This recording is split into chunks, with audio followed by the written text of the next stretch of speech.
भैया बोले यीशु मसीह की जय। प्रिय आइए एक बार फिर से परमेश्वर के अनुग्रह के सिंहासन के तले, इस तरह से राजा दाऊद कहता है कि आओ हम परमेश्वर के अनुग्रह के सिंहासन के तले चलें और आनंद में उत्सव मनाएं। हालेलुया। तो हम जब बैठे हैं परमेश्वर के हजूरी में, परमेश्वर की संगति में, तो ये बड़े आनंद और हर्ष की बात है, क्योंकि आज सारा संसार तो हर एक प्रकार के दुष्ट की युक्तियों में और हर एक प्रकार की बीमारी और नाना प्रकार की चिंताओं में वो दुख और भोग रहे हैं और करा रहे और डर रहे हैं, क्योंकि उनको अपने प्राण की चिंता है। परंतु परमेश्वर का वचन कहता है ना तो हम अपने प्राण की चिंता करें और ना हम कुछ किसी बात के लिए चिंता करें, क्योंकि प्रभु हमारा साथ है, जीवते परमेश्वर हमारे संग है। हालेलुया। इसलिए आइए वचन में जाने से पहले आप सबों को फिर से मैं एक बार प्रभु यीशु मसीह के नाम में प्रेम भरा नमस्कार, सबको जय मसीह की। और हम देखेंगे जल्दी ज्यादा समय नहीं लेते हुए हम परमेश्वर की वचन में सीधा सीधा जाएंगे। और मैं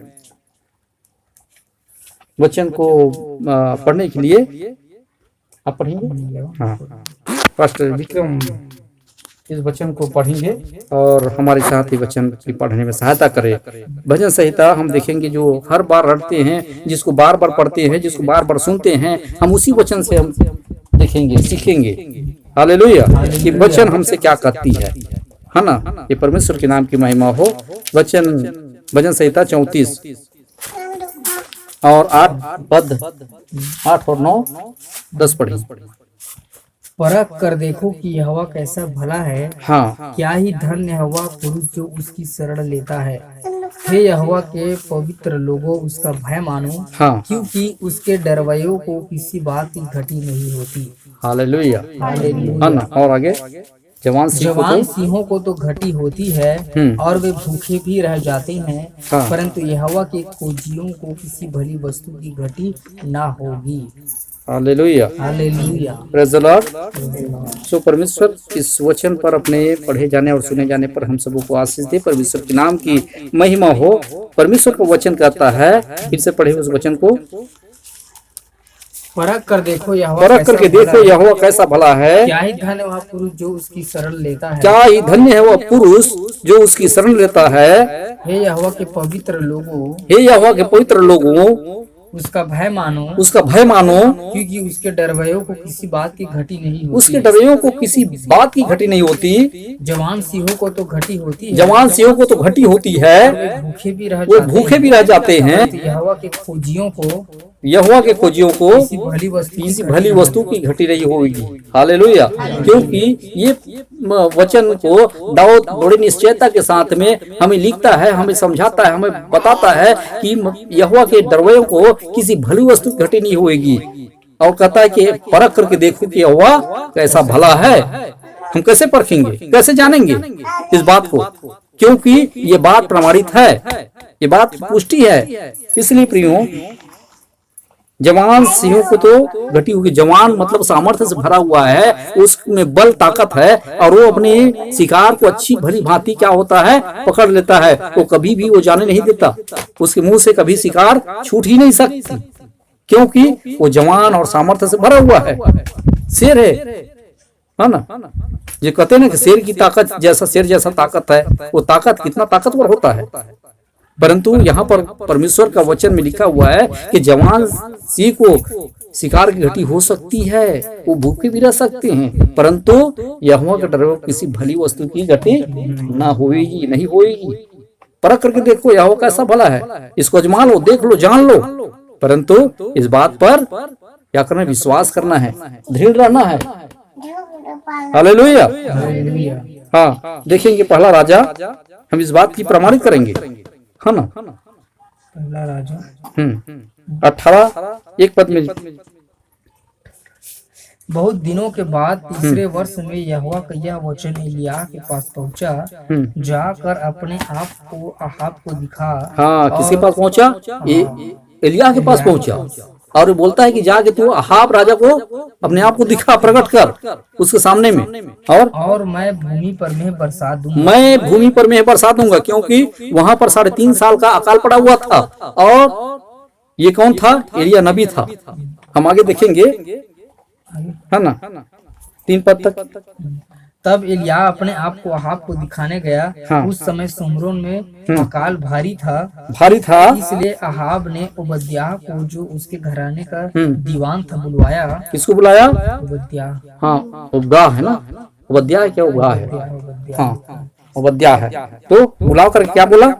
ओबद्याह तो यहोवा का भय यहाँ तक मानता था। हाँ, वो ओबद्याह जो है वो यहोवा का भय मानने वाला था। वो यहाँ तक भय मानता था कि जो राजा उसको बोलता था कि ये नबी है, ये परमेश्वर के लोग हैं, परमेश्वर के मानने वाले हैं, इसको क्या कर, खत्म कर दे, मार डाल। और भीड़ की भीड़ लोगों को मतलब वो मार डालता था जो प्रार्थना में बैठते थे। जिस तरह से पौलुस दमिश्क जा रहा था, जो उनके नबी की चिट्ठी लेकर के, जितने परमेश्वर के मार्ग में थे और जितने उनके भय मानते थे, जो उनके उपासना करते थे, उनको बंदीगिरी में लाने के लिए वो क्या किया, ये चिट्ठी लेकर के जैसे जा रहा था तो प्रभु ने मार्ग में दर्शन दिया। वैसे ही ये व्यक्ति क्या करता था, राजा जो है अहाब राजा, वो परमेश्वर के नबी लोगों को, परमेश्वर के लोगों को जो पंथ में थे वो सबको मरवा डालते थे। परंतु ये व्यक्ति जो है ओबद्याह जो है, ये क्या करता था, वो जितने परमेश्वर के लोग थे उसको वो नहीं मारता था, परंतु उसको लेकर के कुछ गुफा में छुपा करके उनको भोजन की व्यवस्था करता था, है ना, क्योंकि वो परमेश्वर के भय मानता था। उसी समय में ये क्या किया, ये एलिया जो है नबी, उसके पास जाता है और जा करके उसको सामने प्रकट करता है। और आगे जो पढ़ेंगे तो इसमें लिखा हुआ है, परंतु वहां पर किस लिए जाता था कि ये व्यक्ति जो जा करके एलिया नबी ने उस राजा को बोला था कि अब से इस देश में जल नहीं बरसेगा और 3.5 साल तक क्या अकाल रहेगा, है ना। उस समय में ये नबी जाकर के फिर से राजा जब उसको ढूंढ रहा था, उसी समय ये जाकर के प्रकट होता है, अपने आप को दिखाता है। तब यहाँ पर 18 के 20 से 30 तक पढ़े।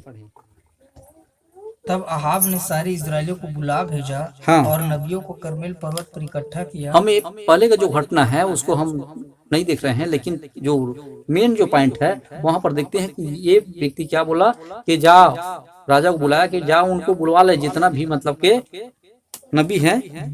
और इलियास सब लोगों के पास आकर कहने लगा, अहाब के नबी, जो अहाब के पूजा करने वाले थे, जो अन्य देवी देवता की पूजा करते थे, जिसको मतलब के उनको सबको बुलवा लिया।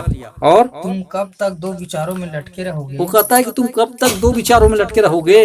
यदि यहोवा परमेश्वर हो तो उसके पीछे हो लो। अगर यहोवा परमेश्वर है तो उनके पीछे हो लो। और यदि बाल हो तो उसके अगर पीछे बाल हो। देवता को तुम उपासना करते हो और वो सत्य है तो तुम उसके पीछे हो बोलो। लोगों ने उसके उत्तर में एक भी बात न कही।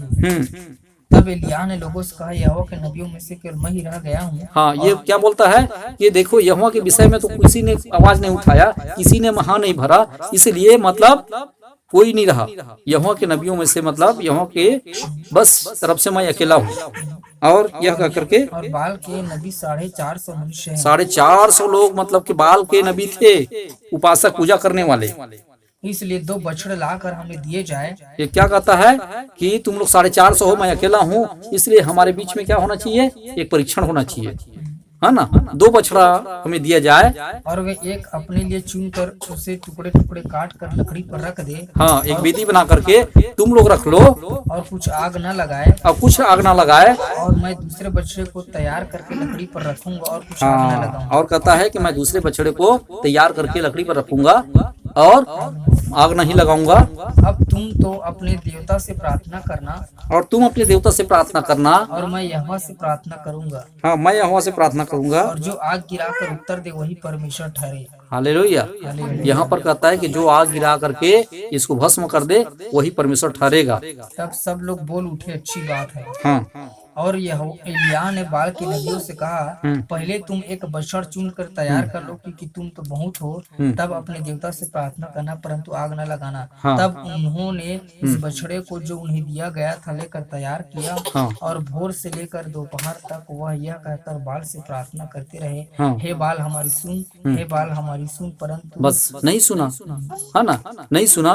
तब वो थक गए और ये एलिया नबी ने क्या किया, फिर से मतलब वो अपना वेदी को सजाया और सजा करके उस बछड़े को टुकड़ा टुकड़ा करके रखा उसमें, और उसमें कहा कि इसमें 4 घड़ा पानी डाल दो। और इस तरह से मतलब वो 3 बार डलवा दिया, मतलब कि सीधा 12 घड़ा पानी उसमें डाल दिया और वहां पर पूरा बेदी का लकड़ी भीग गया, गीला हो गया और वहां भर गया था। और जैसे घुटना टेक के प्रार्थना करता है तब आसमान से आग गिरता है।